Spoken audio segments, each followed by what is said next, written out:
मला आज कोण कोणावरती बोलतंय आणि कोण कोणावरती आरोप करते वगैरे वगैरे सगळं सोडून द्या, पण अरे तुम्ही म्हणता ना माझे वडील चोरले, माझे वडील चोरले. ज्या वडिलांबद्दल जर एवढं प्रेम आहे,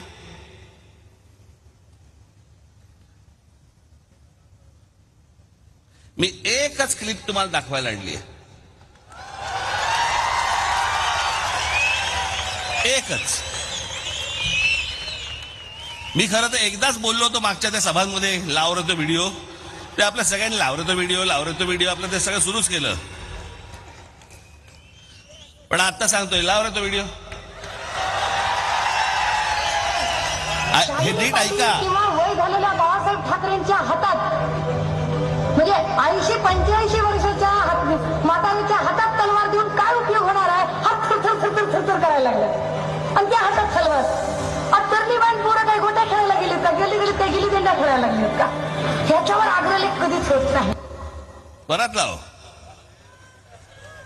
पण शालिनी पाटील किंवा वय झालेल्या बाळासाहेब ठाकरेंच्या हातात, म्हणजे 80-85 वर्षाच्या म्हातारीच्या हातात तलवार देऊन काय उपयोग होणार आहे? हात थरथर करायला लागले आणि त्या हातात तलवार. तरली बाण पोरं काही गोट्या खेळायला गेलीत का? गेली ते गिली दंडा खेळायला लागलीत का? ह्याच्यावर आग्रह कधीच होत नाही. यांच्या अनेक क्लिप्स आहेत, मला त्यांच्या काही क्लिपमध्ये काही देणं घेणं नाहीये. परंतु ज्या माननीय बाळासाहेबांबद्दल वक्तव्य करणाऱ्या या बाई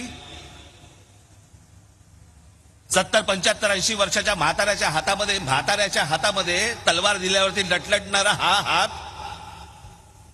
असं बोलणाऱ्या व्यक्तीला तुम्ही तुमच्या पक्षाची प्रवक्ती करता, तुमच्या पक्षाची नेते करता आणि तुम्ही तुमच्या वडिलांवरती प्रेम आहे म्हणून सांगता.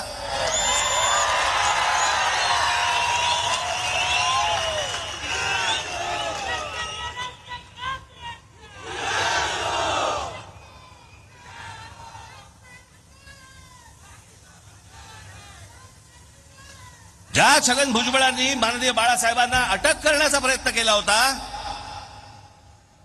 त्या छगन भुजबळांबरोबर तुम्ही बाहेर पडल्यावरती, भाजपकडनं फारकत घेतल्यावरती एका मंत्रिमंडळामध्ये तुम्ही मांडीला मांडी लावून बसता, तेव्हा वाटत नाही की माझ्या वडिलांना अटक करायला लावणार हा माणूस ह्याच्यावर मी बसणार नाही? वाटलं नाही तेव्हा?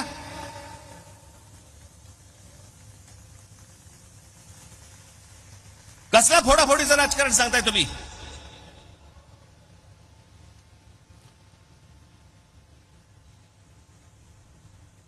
ही सगळी माणसं जी काय आज आहेत, एक गोष्ट तुम्हाला सांगतो, मी ज्या वेळेला पक्षातनं बाहेर पडलो, माननीय बाळासाहेबांना सांगून बाहेर पडलो.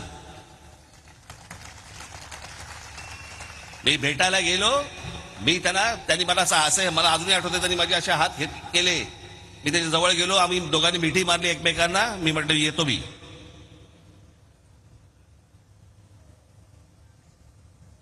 काय करणार आहेस म्हटलं मला माहित नाही,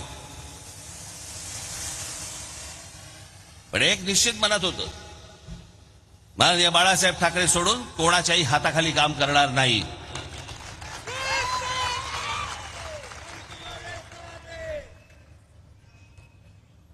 पक्षाचे किती चढ उतार आले, मार्ग काढीन त्यातनं.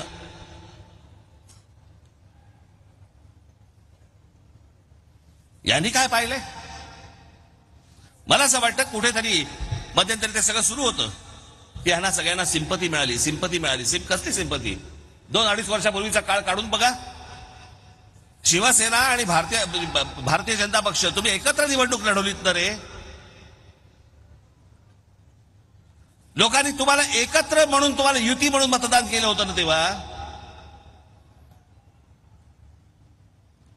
निकाल लागल्यानंतर ज्या वेळेला त्याला कळलं की बाबा आपल्याशिवाय ह्यांचं सरकार बसत नाही, नवीन टोम काढली. आपलं ते 2.5 वर्षाचं उपमुख्यमंत्री पदाचं काय, हे म्हणे 4 भिंतीत ठरलं आमचं. 4 भिंतीत अधिकाऱ्या बोललं.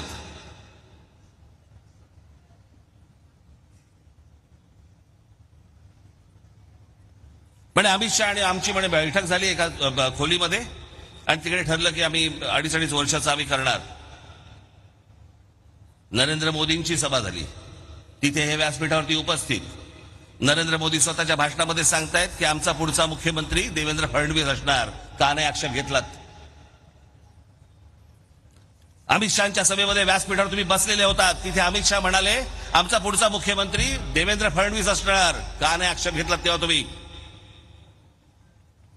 निवडणुकीचे निकाल लागल्यानंतर तुम्ही सगळ्यांना जगाला सांगताय की माझ्याबरोबर 2.5 वर्षाचा करार केलेला. मग अधिकाऱ्यांना सांगितलं तुम्ही लाखो लोकांची मतं वाया घालवलीत आणि त्याच्यानंतर ज्यांच्या विरोधामध्ये तुम्ही निवडणूक लढवलीत त्यांच्याबरोबर जाऊन तुम्ही तिकडे विधानसभेमध्ये बसलात काँग्रेस आणि एनसीपी बरोबर.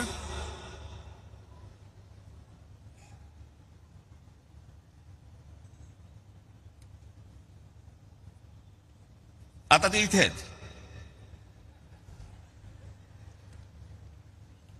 मला आता कित्येकदा हल्ली कळतच नाही कोण कुठच्या पक्षात आहे. मध्यंतरी मी एकदा नाट्य संमेलनाला गेलो होतो त्या पुण्याला.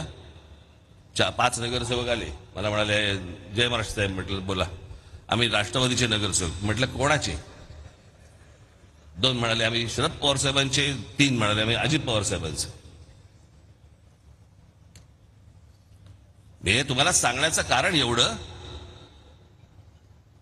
की ह्या सगळा जो काही अख्खा गोंधळ जो उडाला 2019 नंतर तो कशामुळे उडाला? तुमच्या महत्वाकांक्षेपायी. म्हणजे राज ठाकरेंनी नरेंद्र मोदींवरती टीका केली. हो केली. मी जाहीरपणे सांगतो, सांगितलं त्याशी गुढीपाडव्याच्या सभेमध्ये. जी गोष्ट मला पटली नाही त्याला मी विरोध करतच राहणार. जी गोष्ट चांगली केली त्याला मी पाठिंबा देतच राहणार.